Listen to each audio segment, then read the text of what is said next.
Kwanza nimevuta bangi, nilivutia hapo nje ya gate yetu. Sasa after nilikuwa na rafiki fulani juu, alikuwa ananiambia wewe jaribu. Mimi nikaona jusia anavutanga tu na tuko naye hapo. Mimi sasa nikavuta. Mara yako ya kwanza kabisa. Kwanza kabisa. Nikasini kwetu sasa ndo niingie kwa gate ndo kwetu. Niko hapo nje. Nikavuta. Tukaachana na yeye. Juu gate yetu nayo ilikuwa ndogo, lazima uiname.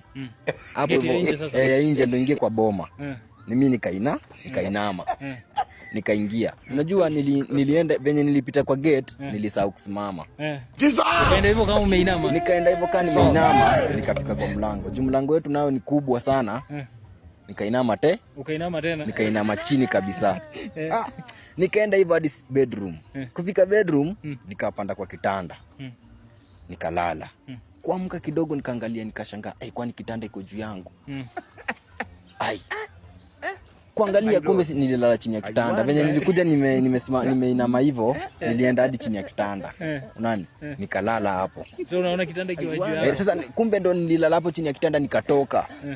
Nikashangaa ni nini, nikatoka, venye nikainama tena, nikaamka nikainama tena, nikatoka chini ya kitanda.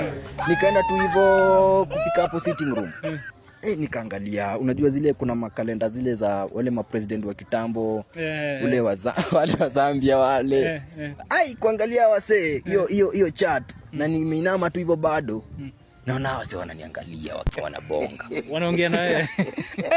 Sasa wanabonga. Sisi tuna communicate na wao. Sasa lakini venye nacheka nafungua mdomo nikicheka. Mdomo inakataa kurudi. Sasa nacheka kabisa, mdomo inafunguka bana.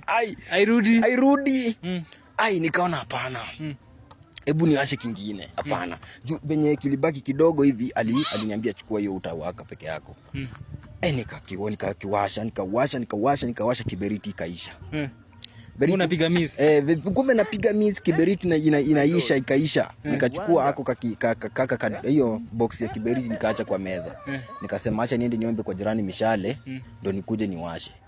Nikaenda nje, kumbe si kwenda kwa jirani, nilirotate nyumba yetu hivi, nikakuja nikaingia tena. Nikaona jirani ametoka na ameacha hapa kiberiti yake, wacha nimwibie. Kufungua hivi napata haina kitu. Ni ile yangu. Unaona? Sasa nikaona hapana. Hii kitu si nzuri. Juu toka ingie yani nilicheka mpaka mdomo inakataa kurudi kabisa, hata nikinua mguu juu naona yani kila kitu ni shimo. Yani unakanyaga hivi, lazima ukanyage juu kwanza. Unaona?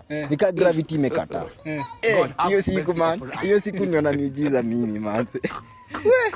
Pale kwenye comment section tunasema na tunarudia kwamba kutumia madawa ya kulevya haifai, ni kitu ambacho hakifai. Lakini umejipata kwa experiences kama hizi, ulipitia nini? Tuandikia pale kwenye comment section.